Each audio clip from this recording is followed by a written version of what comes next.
Cerita rakyat Malin Kundang. Malin Kundang. Pada zaman dahulu kala hiduplah sepasang suami istri di perkampungan nelayan pantai air manis, Padang, Sumatera Barat. Mereka memiliki anak lelaki bernama Malin Kundang.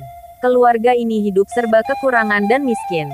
Untuk memperbaiki nasib keluarga, ayah Malin Kundang memutuskan untuk merantau ke negeri seberang dengan mengarungi lautan menggunakan kapal nelayan. Setelah bertahun-tahun berlalu, Malin dan ibunya yang bernama Mande Rubayah tak kunjung mendengar kabar dari sang ayah. Ibunda Malin hanya bisa pasrah dan berusaha sekuat tenaga untuk membesarkan Malin Kundang. Untuk mencukupi kebutuhan sehari-hari, Mande Rubayah berjualan kue dari pasar ke pasar dan rumah ke rumah. Hingga suatu hari, Malin tiba-tiba jatuh sakit. Anak malang itu sakit keras bahkan hampir merenggut nyawanya. Namun, berkat kasih sayang ibunda, Malin berhasil sembuh dan selamat dari penyakit yang mematikan. Setelah sembuh dari sakit parah, Malin semakin menyayangi ibunya dan keduanya hidup saling menyayangi. Dan setelah bertahun-tahun hidup berdua, tak terasa Malin sudah dewasa. Dalam cerita rakyat Malin Kundang itu, ia meminta izin kepada ibunya untuk merantau ke kota besar untuk mencari uang dan mengubah nasibnya serta ibunya.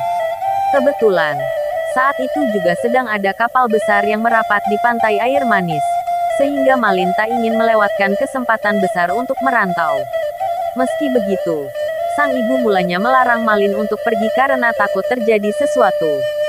"Jangan Malin, ibu takut terjadi sesuatu denganmu di tanah rantau sana. Menetaplah saja di sini, temani ibu," ucap ibunya sedih. Malin pun mencoba menenangkan sang ibu. "Ibu tenanglah. Tidak akan terjadi apa-apa denganku," kata Malin sambil menggenggam tangan ibunya. "Ini adalah kesempatan ibu. Karena belum tentu setahun sekali ada kapal besar merapat di pantai ini. Aku ingin mengubah nasib kita, Bu. Izinkanlah," ujar Malin sambil memohon. Dengan berat hati, Mande Rubayah mencoba menyingkirkan kekhawatiran dan ketakutannya atas kepergian Malin. Ia pun mengizinkan Malin untuk merantau ke kota besar, dan berjanji akan selalu menunggu Malin kembali ke rumah. "Baiklah, ibu izinkan. Cepatlah kembali.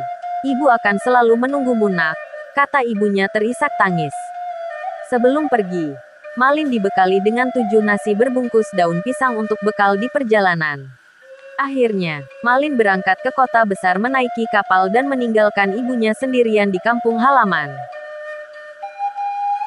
Semenjak kepergian Malin, hari-hari dilalui dengan sepi dan waktu berjalan begitu lambat bagi Mande Rubayah. Setiap pagi dan sore, Mande Rubayah selalu pergi ke pantai untuk memandang laut dan bertanya-tanya, "Sudah sampai manakah kamu berlayar, anakku?" tanyanya dalam hati.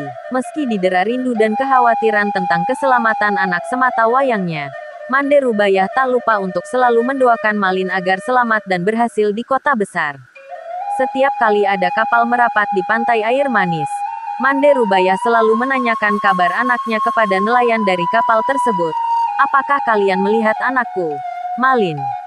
Apakah dia baik-baik saja? Kapan ia pulang?" tanyanya. Namun, setiap orang ia tanyai tidak pernah memberikan jawaban atau memberikan titipan salam maupun pesan dari anak lelakinya.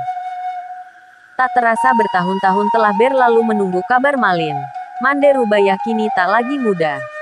Jalannya sudah terbungkuk-bungkuk. Wajahnya dipenuhi keriput dan rambutnya memutih. Meski begitu, ingatan dan kasih sayangnya kepada Malin tak pernah berkurang.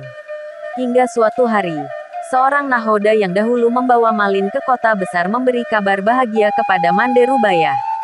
"Mande, tahukah kau, anakmu kini telah menikah dengan gadis cantik, putri seorang bangsawan yang sangat kaya raya," ucap si nahoda. Mendengar hal itu, Mande Rubayah hanya ingin segera bertemu anaknya.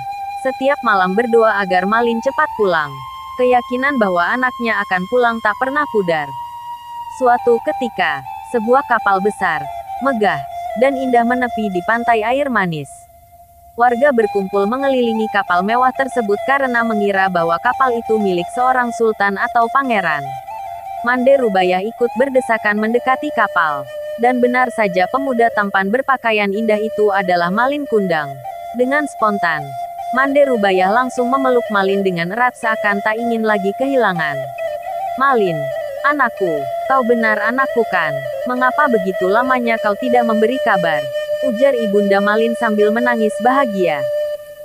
Melihat suaminya dipeluk oleh perempuan renta dengan baju compang camping, istri Malin meludah dan mengatakan, "Wanita jelek inikah ibumu?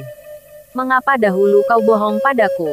Bukankah dulu kau katakan bahwa ibumu adalah seorang bangsawan yang sederajat denganku?" Ujar istri Malin dengan emosi dan sinis. Mendengar hal itu, Malin kemudian berbohong.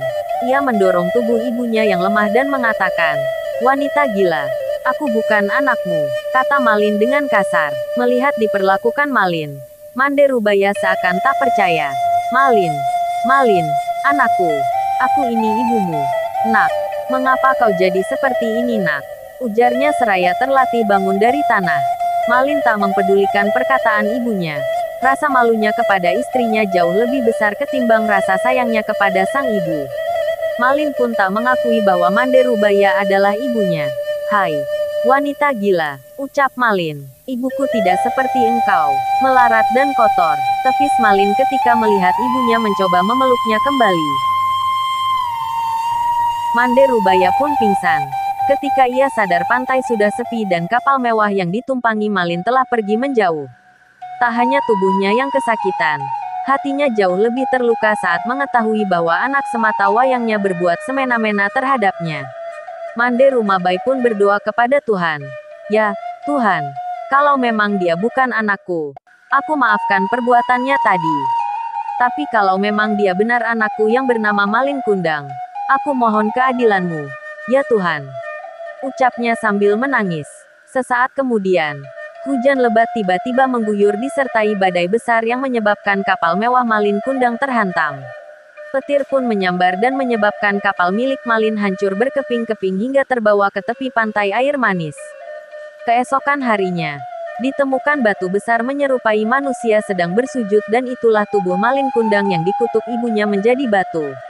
Konon, di sela-sela serpihan batu, terlihat ikan teri, ikan belanak, dan ikan tenggiri berenang di sekitarnya. Menurut legenda, ikan itu merupakan serpihan tubuh istri Malin. Itulah cerita rakyat Malin Kundang yang populer dan penuh pembelajaran. Moms bisa mendongengkan cerita rakyat Malin Kundang ini kepada si kecil saat malam hari atau ketika hari libur.